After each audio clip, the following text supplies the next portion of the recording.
Dobrodošli u srce Like, u malo mjesto Smiljan, u kojem se 1856. u onoj maloj bijeloj kućici do male bijele crkvice rodio Nikola Tesla. Ovaj kraj danas ne izgleda puno drugačije od vremena u kojem se rodio Tesla.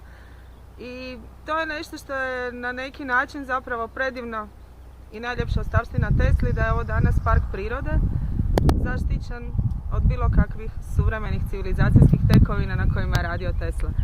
A zašto je to lijepo? Upravo zato što se Tesla rodio u netaknutoj prirodi, u jednom ovako pitoresknom, idiličnom mjestu, mogao je biti to što je bio. I pozivam vas sad da krenete sa mnom u njegovu rodnu kuću.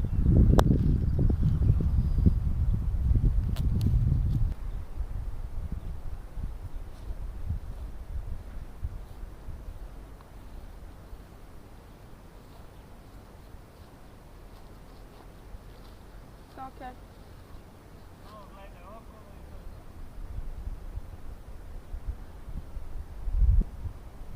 Evo nas ispred Tesline kuće, gdje se Tesla igrao kao mali dječak.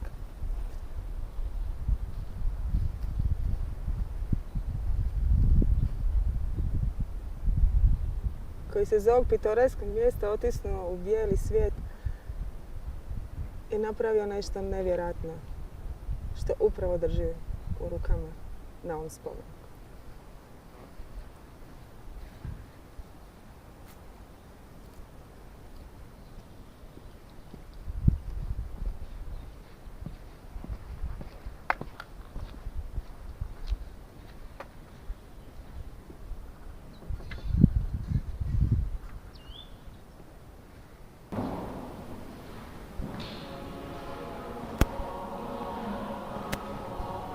U crkvi u kojoj je Teslin otac imao svoju svećeničku službu. Sredinom 19. stoljeća doselio se s obitelji u Smiljan, u kojem se rodio Nikola Tesla i u ovoj crkvi je također i kršten.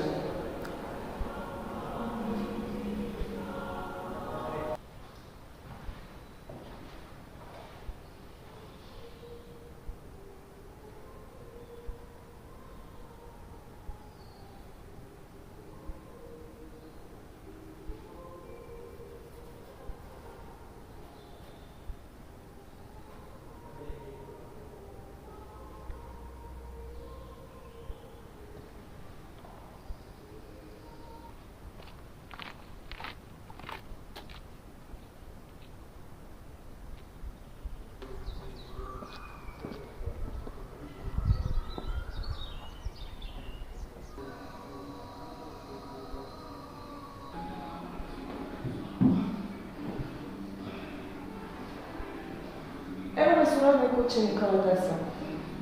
Danas je ta kuća memorijalni centar koji čuva sjećanja na njegova postignuća, njegov životni put. U ovoj sobi je zapravo, za koju kažu da je bila kuhinja,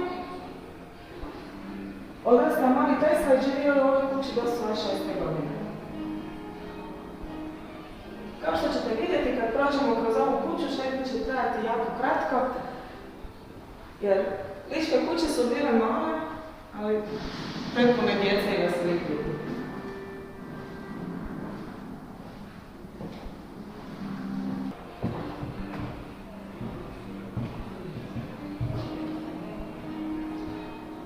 Svi mi moramo imati neki ideal koji će upravljati našim ponašanjem i zadovoljiti nas. Ali on nije materijalan, bez obzira da li je vjera, umjetnost, znanost ili bilo što drugo. Samo je važno da djeluje kao nematerijalna sila. Ove Tesline riječi u ovoj maloj sobi, koja je bila spavača soba njegove obiteljske kuće u kojoj je spavalo njih 7, zapravo mi još više potvrđuju kako je Tesla bio veliki humanist i kako je zaista živio za trenutak iskustva života. I na ovom prozoru je tako jedne večeri kao dječak od nekih 5 godina ugledao svog ljubimca mačka kako trči po snijegu, kako oko njega iskre, plave iskre. Zadivljen tim prizorom, ujutro kad su se svi probudili, pitao je oca šta je to bilo. A otac jako svećenik i vrlo učen čovjek, jedino što mu je mogao reći je Nikola, neka vrsta elektriciteta. I od tog trenutka, nosiš tu sliku u svojoj glavi, Tesla nije odustala.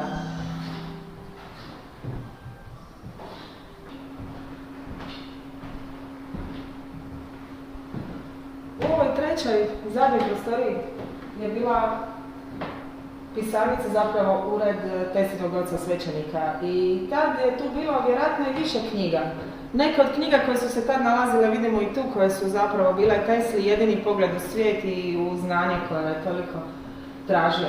Ali ono što je zapravo ovdje fascinantno, iako se kaže da je Tesla zaboravljen, samo evo na ovih nekoliko polica možete vidjeti koliko je knjiga izdano od Tesla, ne samo njegovih biografija, koliko je romana inspirirao, koliko pjesničkih, filozofskih zbirki, koliko je različitih autobiografija i samih biografija Tesla zapravo napisano od njegove smrti do danas, teško je nabrojati.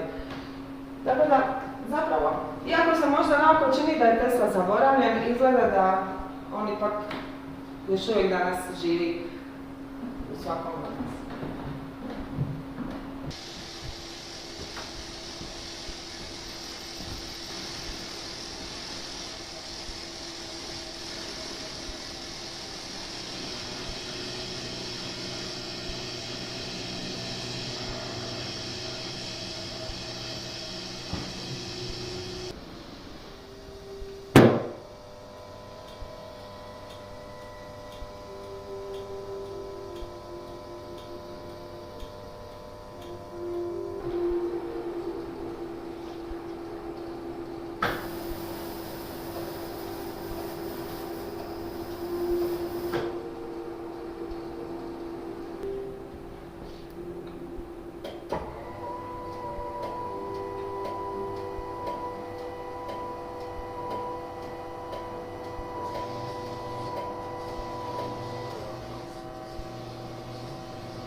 S ovog krova štale je Tesla negdje sa svojih 6 godina odlučio da može isprobati kako to izgleda kad čovjek leti.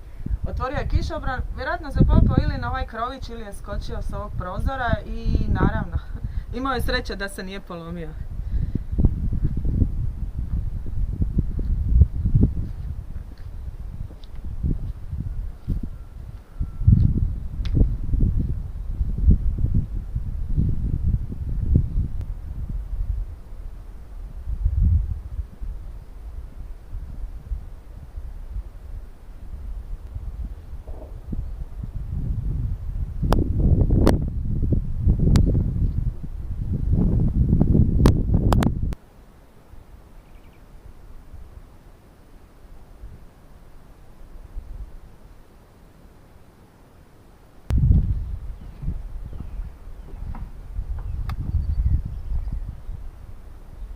Odrastajući na ovoj Velebitskoj visoravni u malom i danas naseljenom mjestu Smiljan, Tesla je zapravo pred svojom kućom i oko svoje kuće imao sve što je trebalo dječaku od 5-6 godina da razvije svoj genijalni um.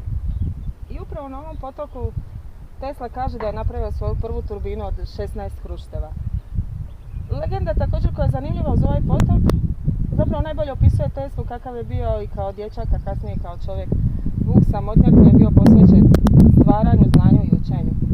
Upravo na ovom potoku dječaci su dolazili u sezoni lova žaba loviti žabe i to je bila jedna zabava u kojoj se htio i Tesla priključiti i promatrao nekoliko dana kako dječaci love žabe i što zapravo privlači žabe njihovim udicama. I sutradan se pojavio s udicom s kojom je u sat vremena ulovio žaba koliko su dječaci lovili kroz nekoliko dana. Njegov genijalni um je zapravo došao do određenih zaključaka na koji način se treba od metala napraviti ta udica I naravno da je te udice napravio za svoje prijatelje iz svog mjesta, ali oni su svejedno bili frustrirani jer Tesla kao dječak od 5 godina, 6 godina koliko je živio tu u Smiljanu do prvog razreda osnovne škole je zapravo mogao sve što je htio sa resursima koji su bili ova priroda, bube, žabe, kamenje, stabla, grančice.